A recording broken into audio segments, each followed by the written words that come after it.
Hello student, তো আমরা দেখছিলাম ভাইগটস্কি সোশিও কালচারাল থিওরি। তো আগের ভিডিও আমরা দেখেছি ভাইগটস্কি সোশিও কালচারাল থিওরির বেসিক টেনেটস গুলো, কগনিটিভ ডেভেলপমেন্টের কারণ উনি কি কি বলেছেন। এছাড়াও দেখেছিলাম যে তিনটি বেসিক কনসেপ্ট দেন, যে হচ্ছে ZPD, zone of proximal development,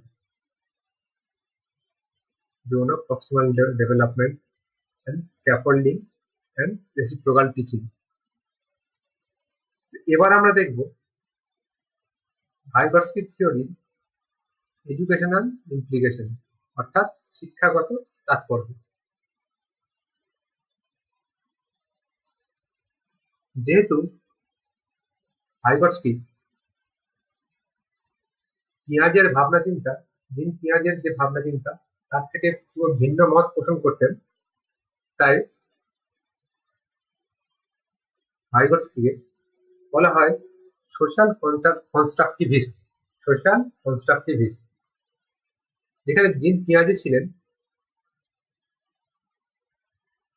ইনেটিস্ট, অর্থাৎ উনি ফোকাস করতেন শিশুদের নিজস্ব দক্ষতার উপর। কিন্তু ভাইগটস্কি মনে করেন শিশুর বৌদ্ধিক বিকাশ হবে তার সোসাইটি বা কালচারের সাথে ইন্টারাকশনের মাধ্যমে। আর পিঁয়াজে বলছেন রেডিক্যাল কনস্ট্রাকটিভিজমের কথা, অর্থাৎ শিশু নিজে শিখবে। কিভাবে শিখবে? কার্য করার মধ্যে শিখবে, বয়স বৃদ্ধির সাথে সাথে শিখবে। কিন্তু ভাইগটস্কি বলছেন যে বয়সের কোনো গুরুত্ব নেই, শিখবে সোসাইটির কাছ থেকে, শিখবে যে ওর থেকে বেশি জ্ঞানী, মোর নলেজেবল পার্সনের কাছ থেকে, বা যে বেশি অভিজ্ঞ তার কাছ থেকে শিখবে, বন্ধুদের মাধ্যমে, কোলাবোরেটিভ লার্নিং এর মাধ্যমে শিখবে। তাহলে এই তত্ত্বের শিক্ষাগত গুরুত্ব কি হবে, বা শিক্ষাক্ষেত্রে বা বিদ্যালয়ে কিভাবে ব্যবহার করা যেতে পারে ভাইগটস্কি থিওরি? আমরা দিতে পারি গ্রুপ অ্যাক্টিভিটি। টিচাররা কোনো গ্রুপের মাধ্যমে কোনো সমস্যা তুলে ধরতে পারেন, বা কোনো শিখন গ্রুপ অ্যাক্টিভিটির মাধ্যমে হতে পারে, সোশ্যাল ইন্টারাকশনের মাধ্যমে হতে পারে, কালচার অ্যাসিমিলেশনের মাধ্যমে হতে পারে, বা স্ক্যাফোল্ডিং এর মাধ্যমে হতে পারে। স্ক্যাফোল্ডিং কি? কোনো বিষয়ে পারদর্শী, সে হতে পারে প্যারেন্ট, হতে পারে টিচার, হতে পারে পিয়ার গ্রুপ, হতে পারে এল্ডার ব্রাদার বা সিস্টার, বা বড় বয়সে বড় দাদা বা দিদি, তার কাছ থেকে শিখতে পারে।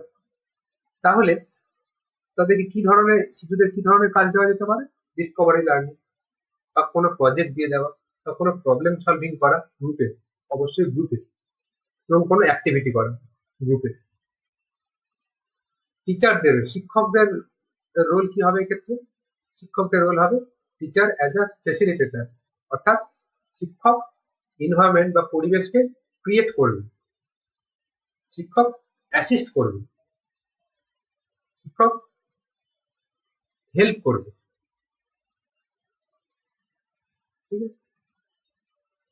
এছাড়াও কি করা যেতে পারে? স্টুডেন্টসের ZPD, zone or proximal development.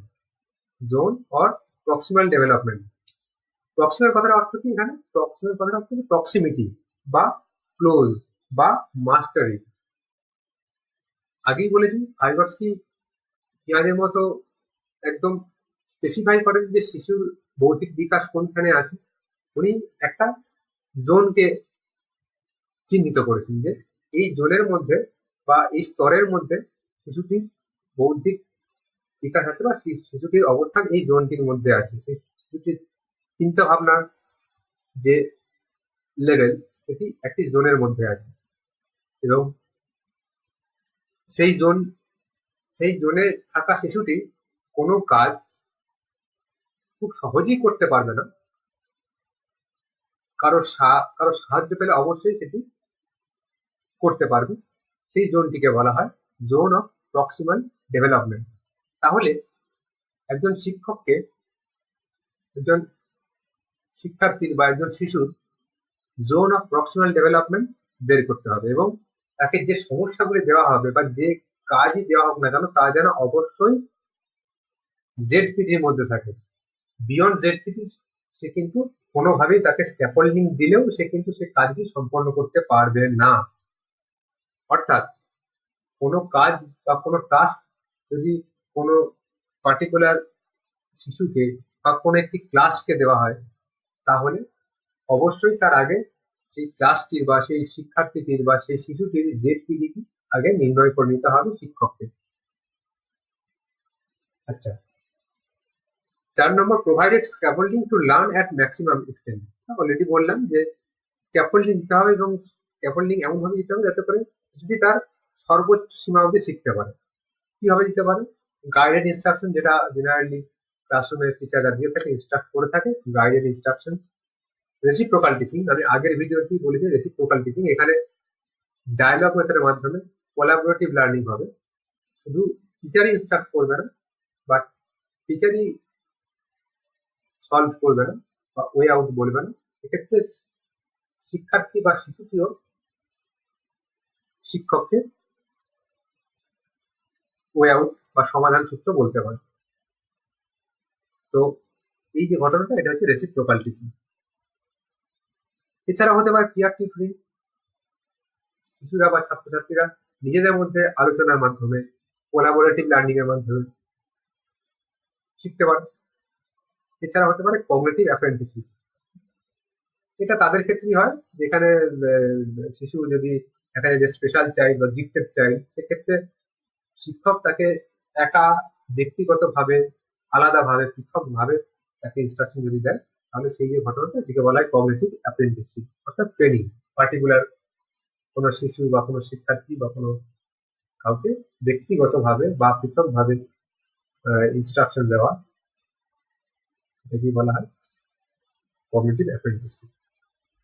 তাহলে এতে গেল শিক্ষাগত তাৎপর্য, ভাইগস্কির থিওরি শিক্ষাগত তাৎপর্য। ভাইগস্কির থিওরির কিছু সীমাবদ্ধতা আছে। সীমাবদ্ধতাগুলি কি কি?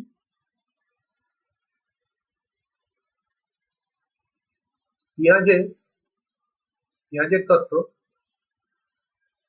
যেগুলির উপর ভিত্তি করে গঠিত, সেগুলি ভাইগস্কি অমিট করে যান, ডিসকার্ড করে যান।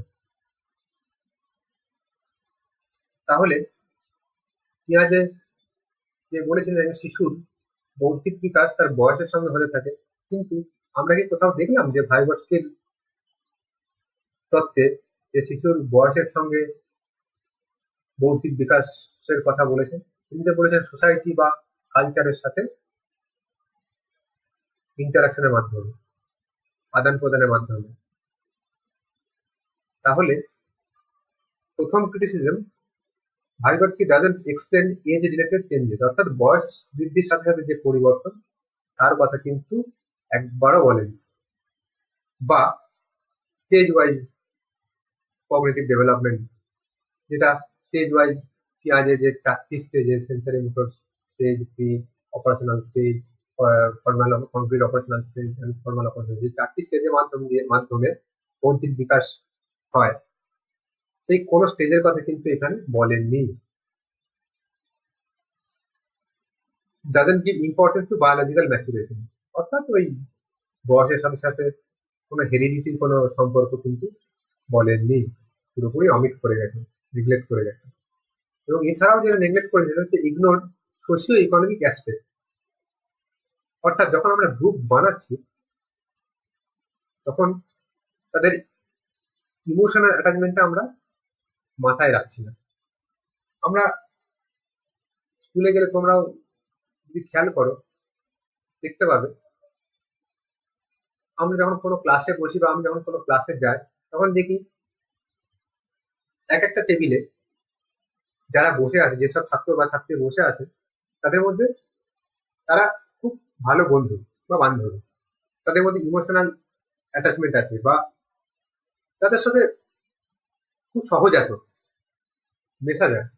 তারাই কিন্তু গ্রুপ গ্রুপ করে বসে থাকে। ফলে যখন কোনো গ্রুপ ক্রিয়েট করা হবে বা দলগতভাবে কোনো কাজ করা হবে বা দল যখন তৈরি করা হবে, তখন কিন্তু এই ব্যাপারটা মাথায় রাখতে হবে, যাতে করে যে দলটি তৈরি করা হয়েছে বা গঠন করা হয়েছে, সেই দলের প্রত্যেকের সঙ্গে প্রত্যেকের যেন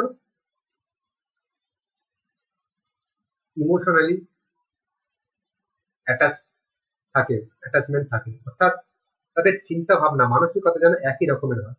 যদি ভিন্ন রকমের হয়, সেক্ষেত্রে কিন্তু একটা মিশ্র প্রভাব পড়বে দলগত ক্রিয়ার উপর। তো সেই যে ব্যাপারটা, সেটা কিন্তু ভাইভার্সি ওভারলুক করে দেয়। তাহলে এই তো গেল ক্রিটিসিজম এবং এডুকেশনাল ইমপ্লিকেশন। তাহলে এবারে আমি পুরো সামারাইজ করি পিঁয়াজের র্যাডিক্যাল কনস্ট্রাকটিভিজম আর ভাইগটসকির সোশ্যাল কনস্ট্রাকটিভিজম, ভাইগটসকির থিওরি আর পিঁয়াজের থিওরির মধ্যে বেসিক পার্থক্য কি, সেটা চলো আমরা দেখি। সেটা পিঁয়াজি কি বলেছেন? কগনিটিভ ডেভেলপমেন্ট, জ্ঞানমূলক বিকাশ হয় due to age, biological maturation, হেরিডিটির মাধ্যমে। অর্থাৎ বয়সের সাথে সাথে, বায়োলজিক্যাল ম্যাচুরেশনের সাথে সাথে কিন্তু আমাদের জ্ঞানমূলক বিকাশ হয়, যেটা পিঁয়াজে বলেছেন। ভাইগটসকি কি বলেছেন? ভাইগটসকি বলেছেন যে ডিউ টু সোসাইটি, সমাজের জন্য, কালচারের জন্য, এনভায়রনমেন্টাল প্যারামিটারকে তিনি রেখেছেন, যে কোন পরিবেশে শিশুটি বড় হয়ে উঠছে, তার উপর ভিত্তি করে জ্ঞানমূলক বিকাশ বা কমিউনিটি ডেভেলপমেন্ট হয়ে থাকে। 2 নম্বর পয়েন্ট, পিঁয়াজে মনে করেছেন যে ডেভেলপমেন্ট হয়, যে কগনিটিভ ডেভেলপমেন্ট হয়, সেটা ডিসকন্টিনিউয়াস ইন নেচার, অর্থাৎ বিচ্ছিন্ন। কারণ স্টেজ ওয়াইজ হয়, বয়স এজ ওয়াইজ হয়, অর্থাৎ পার্টিকুলার বয়সের শিশু সেই পার্টিকুলার জিনিসই করতে পারবে, সেটা পিঁয়াজে বলেছেন। অর্থাৎ 7 বছরের শিশু যা করবে, 2 বছরের শিশু কিন্তু তা করবে না। অর্থাৎ 2 বছরের শিশুর মধ্যে যেসব চারিত্রিক বৈশিষ্ট্য দেখা যাবে, সেটা কিন্তু 7 বছরের শিশুর মধ্যে দেখা যাবে না। কিন্তু ভাইগটসকি কি বলেছেন? ভাইগটসকি বলেছেন যে এজ এজের কোনো এখানে লিমিটেশন নেই, বা এজ কোনো ফ্যাক্টর না, এটা কন্টিনিউয়াস প্রসেস। যত সোসাইটির সাথে ইন্টারাকশন হবে, ততই তাদের লার্নিং হতে থাকবে।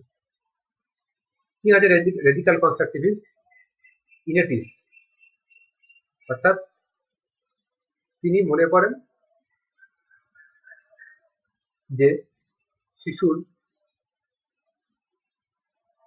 জ্ঞানমূলক বিকাশ সে নিজেই করতে পারে।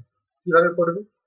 সে আউটার ওয়ার্ল্ডের সাথে ইন্টারাকশন করবে, নিজে কোনো কিছু ক্রিয়া, কোনো কিছু কাজের মাধ্যমে শিখবে, নিজের অভিজ্ঞতা অর্জনের মাধ্যমে শিখবে, যা করবে সে নিজে করবে, এখানে অন্যের কোনো ভূমিকা নেই। কিন্তু ভাইগটসকি ভাইগটসকি কি বলছেন? ভাইগটসকি বলছেন সোশ্যাল কনস্ট্রাকটিভিস্ট, অর্থাৎ সোসাইটি, কালচার সাথে কিন্তু সম্পর্ক আছে। অর্থাৎ সমাজ আমাদের শেখাবে, সংস্কৃতি আমাদের শেখাবে, এবং গ্রুপ অ্যাক্টিভিটির মাধ্যমে শিখবে। এরপরের পয়েন্ট কি আছে? Development offers followed by learning, অর্থাৎ আগে বিকাশ, তারপরে শিখন। ভাইগটসকি কি বলছেন? আগে শিখন, তারপরে বিকাশ। আচ্ছা, পিয়াজি কি বলছেন? কি process of development and learning কি বলেছেন? স্কিমার কথা বলেছেন, যেটা আমি অলরেডি আগে ক্লাসে আলোচনা করেছি। স্কিমা, অ্যাডাপ্টেশন, অ্যাকোমোডেশন, অ্যাসিমিলেশন, ইকুইলিব্রেশন, এসবের মধ্য দিয়ে কিন্তু আমাদের নতুন স্কিমা তৈরি হবে, বা পুরোনো স্কিমা রিপেয়ার করে নতুন স্কিমা তৈরি হবে। জ্ঞানমূলক সংগঠনের ক্ষুদ্রতম একক হচ্ছে স্কিমা, এবং সেই স্কিমা সর্বক্ষণ পরিবর্তিত হতে থাকে, নতুন স্কিমা আসতে থাকে, রিপেয়ার হতে থাকে, এবং এটা সারা জীবনভর চলতে থাকে। কিন্তু ভাইগটসকি বলেছেন যে ZPD, zone of proximal development, scaffolding, reciprocal teaching, peer tutoring, এসবের মাধ্যমে আমরা শিখি, একজন শিশু শিখতে পারে। আচ্ছা, পিঁয়াজি কি বলেছেন? চিন্তা ভাবনার যে বিকাশ, থিঙ্কিং ডেভেলপমেন্ট আগে হয়, দেন হয় ল্যাঙ্গুয়েজ ডেভেলপমেন্ট। অর্থাৎ আগে শিশুটির চিন্তা ভাবনা শুরু হবে, তারপরে হবে গিয়ে তার ভাষার ভাষার বৃদ্ধি বা ল্যাঙ্গুয়েজ ডেভেলপমেন্ট।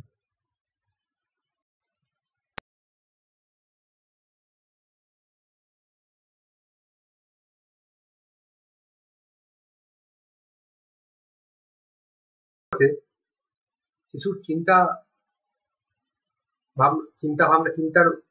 উন্নতি আগে বা চিন্তার বিকাশ আগে হবে, তারপর হবে তার ভাষা। কিন্তু ভাইগর্সকি বলেছেন at the time of birth language or thinking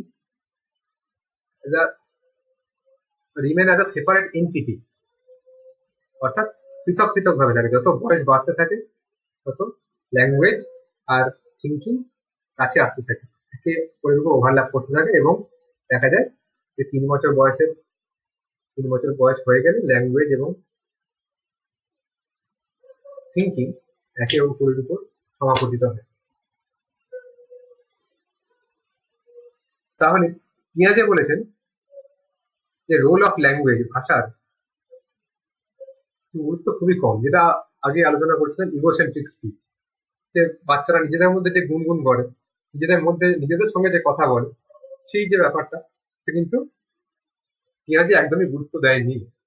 কিন্তু কিন্তু ভাইগর্সকি স্কুলের যে প্রাইভেট স্পিচ, যে বাচ্চারা যে গুনগুন করে নিজের মধ্যে কথা বলে, নিজের মতো কোনো কাজ সম্পাদন করার চেষ্টা করে, সেটাকে কিন্তু খুব গুরুত্ব দিয়েছেন, কারণ এটাই ভাষার গঠনে সাহায্য করে। আর এই কথাটা অনেকবারই বলেছি যে teaching implementation support child to explore the world, discover knowledge themselves. অর্থাৎ শিক্ষককে, পিঁয়াজের তত্ত্ব অনুযায়ী শিক্ষককে সুযোগ করে দিতে হবে যাতে করে শিশু নিজেই এক্সপ্লোর করতে পারে, নিজেই নিজের এনভায়রনমেন্টকে চিনতে পারে, নিজেই কোনো কিছু আবিষ্কার করতে পারে। কারণ পিঁয়াজে মনে করতেন child is a little scientist, অর্থাৎ ছোটখাটো বিজ্ঞানী। তো সেই বিজ্ঞানের চোখে দেখতে হবে, সেই সুযোগটা তাদের করে দিতে হবে।